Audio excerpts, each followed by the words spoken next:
বন্ধুরা, তোমাদের সবাইকে আমি আন্তরিক ভালোবাসা জানাই।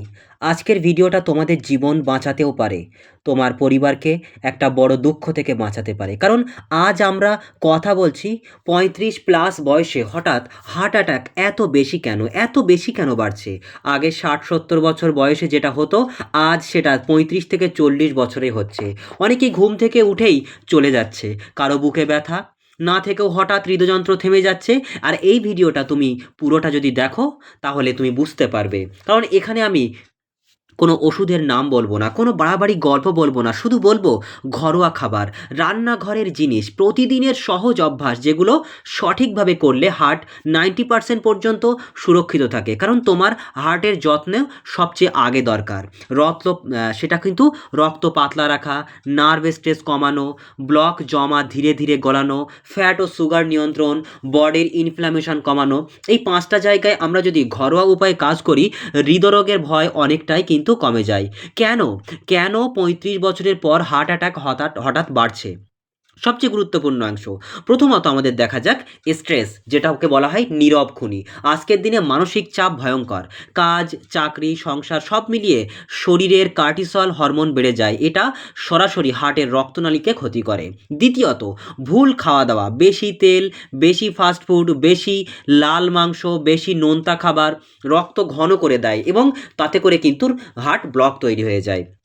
ঘুমের অভাব, তৃতীয়ত ঘুমের অভাব, 5 থেকে 6 ঘন্টা ঘুম শরীরকে রিসেট করতে পারে না, ফলে হৃদযন্ত্র ক্রমশ দুর্বল হয়ে পড়ে। চতুর্থত, কম শারীরিক পরিশ্রম, দীর্ঘক্ষণ মোবাইল কম্পিউটারের সামনে বসা মানেই রক্ত জমে থাকা প্লাস ধীরে ধীরে ব্লক তৈরি করে। ইনফ্ল্যামেশন এবং প্রদাহ, পেটের ভুঁড়ি বাড়লেই শরীরে ইনফ্ল্যামেশন বাড়ে, আর এটি হার্টের ব্লকের প্রধান কারণ। সুগার লেভেল বেড়ে যাওয়া, অনেক মানুষ নিজের অজান্তে প্রি ডায়াবেটিস চলে যায়। সুগার বেশি থাকলে রক্তনালী শক্ত হয়ে যায়। এই সব মিলেই 35+ বয়সে হার্ট অ্যাটাক বাড়ছে। তাই এখনই কিছু পরিবর্তন করা জরুরি, কিছু নিয়ম মানা জরুরি। তো ঘরোয়া সমাধান কি হতে পারে? কোন কোন খাবার কতটা এবং কখন খাবে, সবচেয়ে গুরুত্বপূর্ণ কিন্তু অংশ। এখন আসুন আমরা জেনে নিই সবচেয়ে গুরুত্বপূর্ণ জায়গা, হার্টকে শক্তিশালী করার ঘরোয়া উপায়, যেগুলো আমাদের আশেপাশেই কিন্তু পাওয়া যায়। প্রথমত, রসুন, হৃদযন্ত্রের প্রাকৃতিক রক্ষা কবচ। রসুন শরীরে জমে থাকা ফ্যাট ও ব্লক ধীরে ধীরে গলাতে সাহায্য করে, রক্ত পাতলা করে, রক্তচাপ কমায় এবং হার্ট অ্যাটাকের ঝুঁকি কিন্তু কমায়। কিভাবে খাবে? 35 থেকে 50 বছর প্রতিদিন সকালে খালি পেটে 1 কোয়া থেকে 2 কোয়া রসুন খেলেই যথেষ্ট। 50 বয়স যাদের বেশি, 50+ তারা চাইলে 2 কোয়াও খেতে পারো। আর ডায়াবেটিস থাকলে সকালে 1 কোয়া করে 4 দিন খেয়ে 3 দিন বিরতি নিন, এতে কিন্তু ভালো থাকবে। তবে খালি পেটে বেশি খেলে জ্বালা করতে পারে, যাদের গ্যাস্ট্রিকের খুব সমস্যা আছে তারা ভেজানো রসুন খাবেন। আর রাতে জলে 1 কোয়া ভিজিয়ে রেখে সকালে খেলে কিন্তু খুব উপকার পাওয়া যায়। দ্বিতীয় যে বিষয়টা বলছি সেটা হচ্ছে হলুদ এবং গরম জল, ব্লকের ইনফ্ল্যামেশন কমায়। হলুদ শরীরের প্রদাহ কমায়, এটি হৃদরোগের প্রধান কারণ, তাই এটা কমলে হার্ট অনেকটাই কিন্তু সুরক্ষিত থাকে। কিভাবে খাবে? রাতে ঘুমানোর আগে 1 কাপ গরম জল করে আধা চা চামচ কাঁচা হলুদের গুঁড়ো খেতে হবে। কিন্তু কারা খাবেন না? যাদের পিত্ত সমস্যা বেশি আছে বা গর্ভবতী নারী, এরা কিন্তু বেশি হলুদ খেলে চলবে না। তৃতীয়ত, ছোট চামচ মেথি, মানে কোলেস্টেরল নিয়ন্ত্রণের জাদু। মেথি রক্ত পাতলা করে প্লাস খারাপ ফ্যাট কমায়। কিভাবে খাবে? রাতে 1 চামচ মেথি ভিজিয়ে রাখুন এবং সকালে সে ভেজানো মেথি ও জল একসাথে খেতে হবে। কি কি উপকারিতা পাওয়া যায় মেথি খেলে? কোলেস্টেরল কমে যাবে, সুগার কমে যাবে, পেটের ফ্যাট কমে যাবে, হার্টের চাপও কিন্তু কমে যাবে।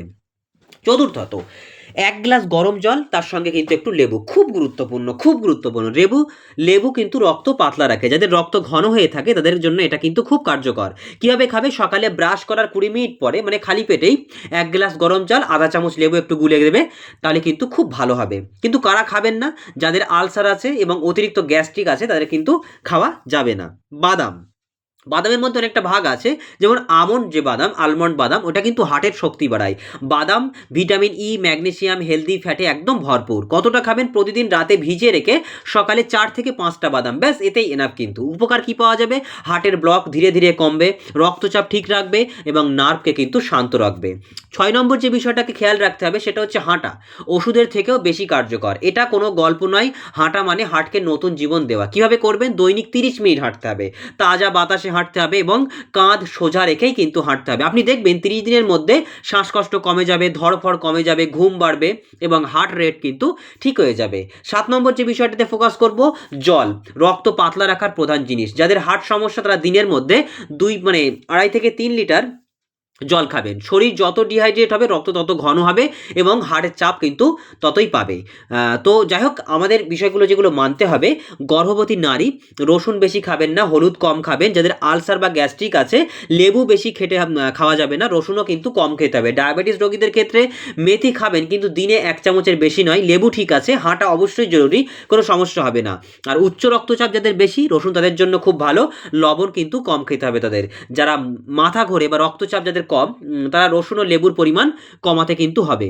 তো বন্ধুরা, আমরা অনেক সময় মনে করি হার্ট অ্যাটাক শুধু বয়স্কদের রোগ, কিন্তু আজকের দিনে ৩৫ বছর বয়সেই মানুষ হার্ট অ্যাটাকে মারা যাচ্ছে। কিন্তু তুমি যদি আজ থেকেই রসুন, মেথি, হলুদ, লেবু যদি সঠিকভাবে খাও, রাতে ঠিকমতো ঘুমাও, স্ট্রেস কমাও, প্রতিদিন ৩০ মিনিট হাঁটো, তাহলে তোমার হার্ট কিন্তু তোমাকে আজীবন সুরক্ষা দেবে। হার্ট এমন একটা জিনিস, যত্ন নিলে সারা জীবন তোমাকে ভালো রাখবে, আর অবহেলা করলে একদিন একটু ভুলেই জীবন থেমে যেতে পারে। যদি ভিডিওটি তোমাদের ভালো লাগে, তোমার বন্ধু পরিবারের সাথে শেয়ার করো, কারণ একটা ভিডিও কারো জীবন বাঁচাতে পারে।